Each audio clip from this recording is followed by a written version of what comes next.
দুই পক্ষই সন্তুষ্ট, এগিয়ে চলার আশাবাদ। 26 ফেব্রুয়ারিতে নির্বাচনের সময়সীমা নির্ধারণ করা হয়েছে। আগামী নির্বাচনে দেশপ্রেমিক শক্তিকেই বিজয়ী করতে হবে বলে মনে করছেন গোলাম পরোয়ার। যুক্তরাষ্ট্রের সঙ্গে পরমাণু আলোচনা স্থগিত করল ইরান। এতক্ষণ শুনছিলেন সংবাদ শিরোনাম, এবারে বিস্তারিত। সামরিক এবং পরমাণু স্থাপনায় ইসরায়েলের হামলার পর যুক্তরাষ্ট্রের সঙ্গে পরমাণু আলোচনা স্থগিত করেছে ইরান। শুক্রবার রাজধানী তেহরান সহ দেশটির বিভিন্ন স্থানে ব্যাপক ইসরায়েলি হামলার প্রতিক্রিয়ায় এ সিদ্ধান্ত নেওয়া হয়েছে। ইরানের রাষ্ট্রীয় সংবাদ মাধ্যম এবং ওমান নিউজ এজেন্সির বরাত দিয়ে এ তথ্য জানিয়েছেন টাইমস অব ওমান। তেহরান বিশ্ববিদ্যালয়ের গবেষক মোহাম্মদ ইসলামি বলেছেন, ইসরায়েলের হামলায় কূটনৈতিক সমাধানের পথ পুরোপুরি ধ্বংস হয়ে গেছে, যা ইরানি কূটনীতিকদের সঙ্গে আমেরিকানদের মধ্যে চলমান ছিল। ইসলামি আরও বলেন, বর্তমানে ইরানের পক্ষ থেকে আলোচনায় ফেরার কোনো সিদ্ধান্ত নেই, কারণ ইরান মনে করে এই হামলা আমেরিকার সহায়তায় সংঘটিত হয়েছে। এদিকে ইরানে শুক্রবার ভোরে ইরানের রাজধানী তেহরানে ইসরায়েলি হামলায় এখন পর্যন্ত অন্তত 78 জন নিহত ও 329 জন আহত হয়েছে বলে জানিয়েছে ইরান। যদিও হতাহতের এই সংখ্যা এখনও আনুষ্ঠানিকভাবে নিশ্চিত করেনি ইরানের সরকার। শুক্রবার ভোরে ইরানের রাজধানী তেহরানের উত্তর পূর্ব দিকে বিমান হামলা চালায় ইসরায়েল। পরে ইরানের আরও কয়েকটি প্রদেশে হামলা চালায় ইসরায়েলি প্রতিরক্ষা বাহিনী। এই হামলার মাধ্যমে বিশেষ করে ইরানের সামরিক বাহিনীর শীর্ষ নেতৃত্ব এবং দেশটির পরমাণু স্থাপনাগুলোকে লক্ষ্যবস্তু বানানো হয়।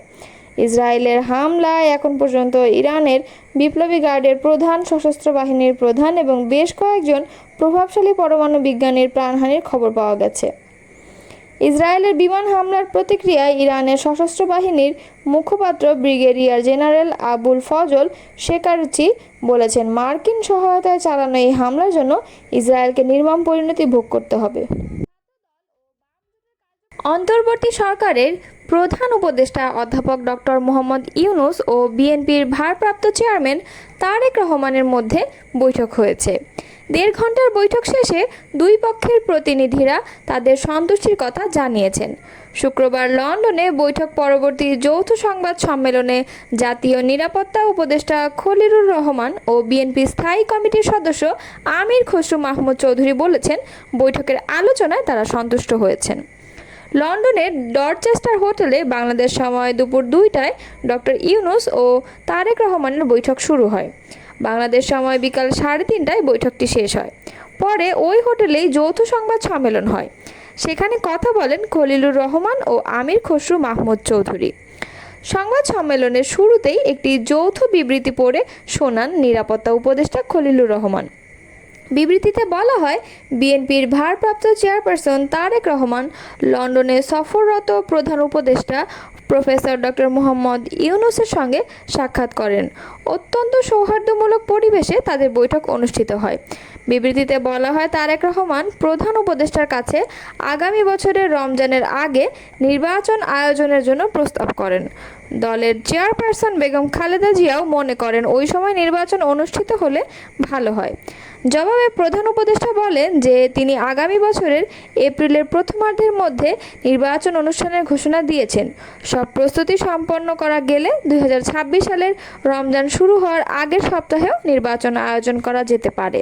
সেক্ষেত্রে সেই সময়ের মধ্যে সংস্কার ও বিচারের বিষয়ে পর্যাপ্ত অগ্রগতি অর্জন করা প্রয়োজন হবে।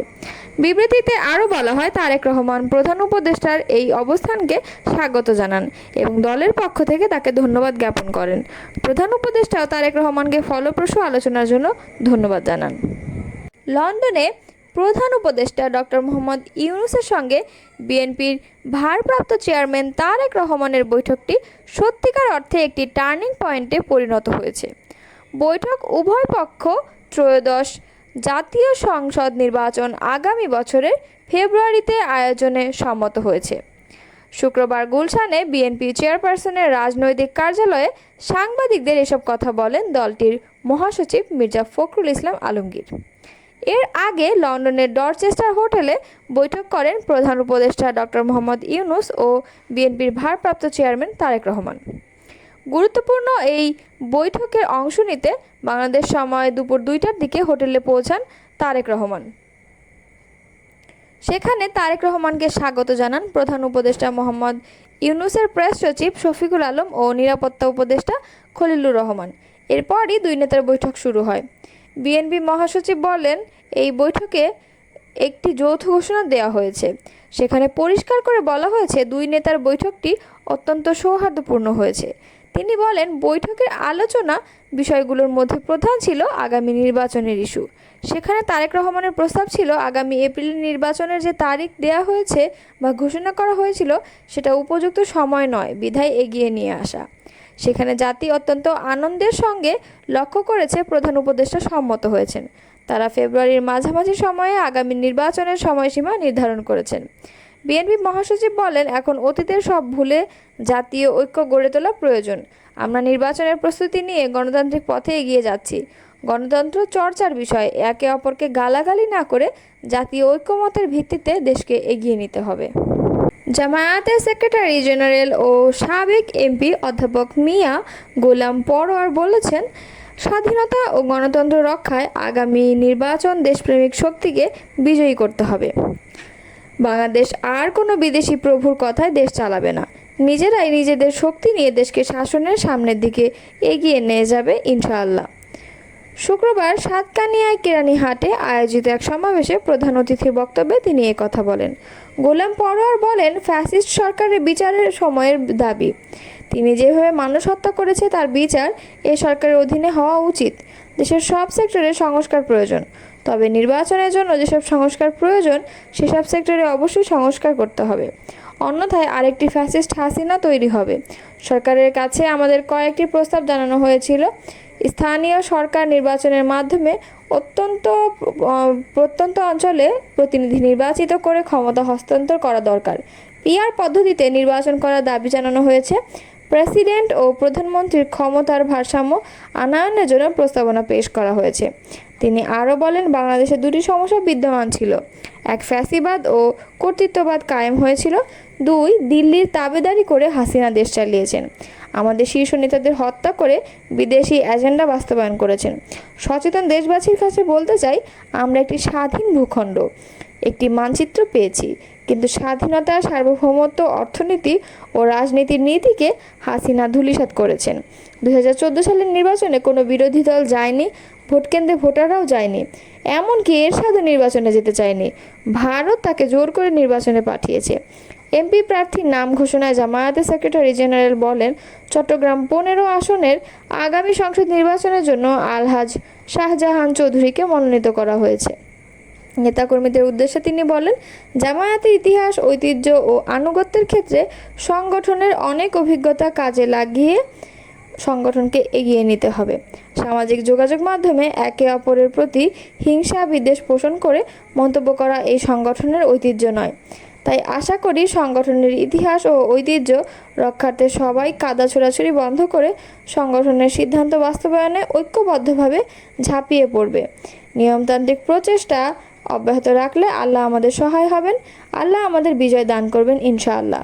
তিনি আরও বলেন, বৈঠকে সব শুনে ময়দানে গিয়ে বিপরীত দিকে চলা ইসলামের সৌন্দর্য নয়। আমাদের কয়েকজন সেটা নিজেদের চরিত্রে লালন করেছেন, তাই আমাদের চিন্তা চেতনা সবসময় সত্য ও ন্যায়ের পক্ষে থাকা দরকার।